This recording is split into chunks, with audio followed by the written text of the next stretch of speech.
जय हिंद दोस्तों, स्वागत है आपके अपने YouTube चैनल BSEB टेक में। मैट्रिक परीक्षा 2023 में सम्मिलित होने वाले सभी छात्र एवं छात्राओं के लिए सामाजिक विज्ञान यानी अर्थशास्त्र के टॉप 20 प्रश्न जो कि बार बार एग्जाम में पूछे जाते हैं। तो दोस्तों, वीडियो को स्टार्ट करने से पहले आपसे छोटी सी रिक्वेस्ट है, अगर आप मेरे चैनल पे नए आए हैं तो सब्सक्राइब कीजिए, बेल आइकन को प्रेस कीजिए और लाइक करना ना भूले और साथ में दोस्तों के साथ शेयर करना ना भूले। तो लीजिए दोस्तों, वीडियो को स्टार्ट करते हैं। सबसे पहला मेरा प्रश्न है, उपभोक्ता अधिकार दिवस कब मनाया जाता है? तो दोस्तों, उपभोक्ता अधिकार दिवस मनाया जाता है वो 15 मार्च को मनाया जाता है। कब मनाया जाता है? तो 15 मार्च को। अगला प्रश्न है, बिहार के किस जिले का प्रति व्यक्ति आय सर्वाधिक है? तो दोस्तों, बिहार के किस जिले का प्रति व्यक्ति आय सर्वाधिक है? तो पटना का जो है ना प्रति व्यक्ति आय सर्वाधिक है दोस्तों। तो चलिए दोस्तों, अगले प्रश्न को हम लोग देखते हैं, विनिमय का सर्वोत्तम माध्यम है। तो दोस्तों, विनिमय का जो सर्वोत्तम माध्यम है वो है दोस्तों मुद्रा विनिमय का सर्वोत्तम माध्यम है। अगला प्रश्न है, भारत में नीति आयोग का स्थापना हुई। तो दोस्तों, भारत में नीति आयोग का स्थापना कब हुई? तो सुरक्षा का अधिकार के बाद जो है नीति आयोग की स्थापना हुई थी भारत में। चलिए अगले प्रश्न को हम लोग देखते हैं। अगला प्रश्न मेरा है कि हॉलमार्क का शब्द चीन किस वस्तु की गुणवत्ता का प्रमाण है? तो दोस्तों, वो हो जाएगा सोने के आभूषण। चलिए हम लोग फिर से अगले प्रश्न को देखते हैं, किस क्षेत्र को तृतीय क्षेत्र कहा जाता है? दोस्तों, ये प्रश्न बहुत ही महत्वपूर्ण है, बहुत बार एग्जाम में पूछे जाते हैं दोस्तों। इसका सही जवाब हो जाएगा सेवा क्षेत्र को जो है तृतीय क्षेत्र कहा जाता है। चलिए हम लोग अगले प्रश्न की ओर रुख करते हैं। अगला प्रश्न मेरा है, कौन बीमारू राज्य नहीं है? तो दोस्तों, ये क्वेश्चन इस बार 100% आएगा। इसका सही जवाब हो जाएगा कर्नाटक। तो चलिए फिर से हम लोग अगले प्रश्न को रुख करते हैं जो कि काफी वीवीआई नजर आते हैं। किस क्षेत्र को द्वितीय क्षेत्र कहा जाता है? तो दोस्तों, किस क्षेत्र को द्वितीय क्षेत्र कहा जाता है? तो उसका सही जवाब हो जाएगा औद्योगिक क्षेत्र।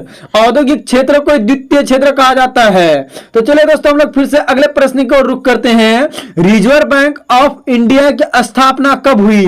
ये क्वेश्चन बहुत ही इंपॉर्टेंट है। तो दोस्तों, इसका सही जवाब हो जाएगा सन 1935 ईस्वी में। चलिए दोस्तों, हम लोग अगले प्रश्न की ओर रुख करते हैं। अगला प्रश्न मेरा है, भारत की वित्तीय राजधानी किस शहर को कहा जाता है? तो दोस्तों, भारत की वित्तीय राजधानी किस शहर को कहा जाता है? तो इसका सही जवाब हो जाएगा मुंबई को।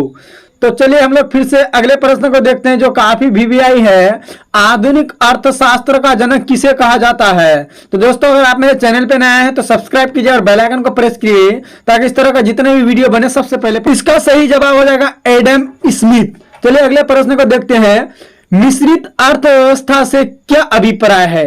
तो दोस्तों, मिश्रित अर्थव्यवस्था से मेरा अभिप्राय है सरकारी और निजी क्षेत्र का सह अस्तित्व।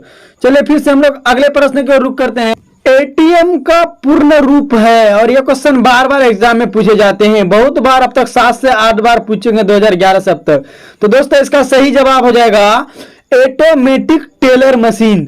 चलिए फिर से हम लोग अगले प्रश्न को देखते हैं, मानव विकास रिपोर्ट कौन सी संस्था जारी करती है?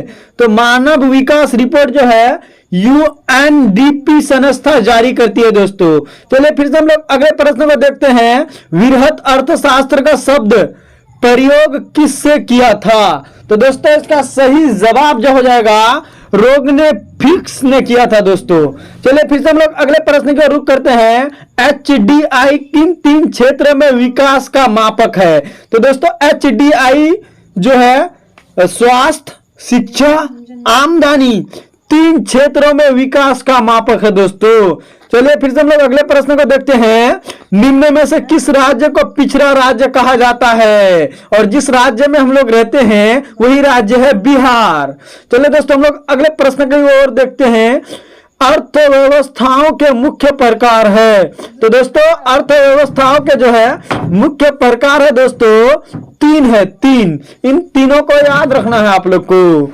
अगले प्रश्न की ओर हम लोग रुक करते हैं। अगला प्रश्न मेरा है कि इनमें से कौन से देश में समाजवादी अर्थव्यवस्था है? तो इनमें से दोस्तों किस देश में समाजवादी अर्थव्यवस्था है? तो रूस में जो है ना समाजवादी अर्थव्यवस्था है। चलिए अगले प्रश्न की ओर हम लोग रुक करते हैं, भारत में नीति आयोग की स्थापना हुई थी। तो दोस्तों, भारत में नीति आयोग की स्थापना जो हुई थी 2015 में हुई थी। दोस्तों वीडियो कैसा लगा कमेंट करके जरूर बताइएगा। अगर आप मेरे चैनल पे नए आए हैं तो सब्सक्राइब कीजिएगा और साथ साथ बेल आइकन को प्रेस कीजिएगा ताकि इस तरह का जितने भी वीडियो बने सबसे पहले पहुंचे आप तक। वीडियो को अगर वॉच करें तो लाइक जरूर कीजिएगा और लाइक करने के साथ साथ दोस्तों के साथ शेयर करना ना भूलेगा। जय हिंद दोस्तों, मिलेंगे अगले वीडियो।